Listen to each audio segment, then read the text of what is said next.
पाण्यामध्ये पाणी ओतून घेऊया.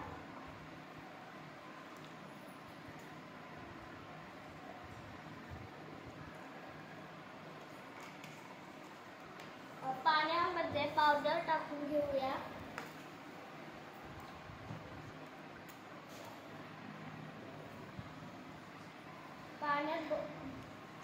पाण्यात बोट बुडवून साबणावर गोल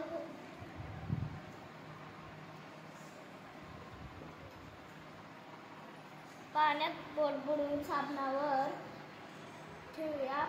मग पावडरवर आपण ठेवू आणि मग ते पावडरमध्ये ॲसिड असते, त्यामुळे पावडरचे कण बाजूला जातात.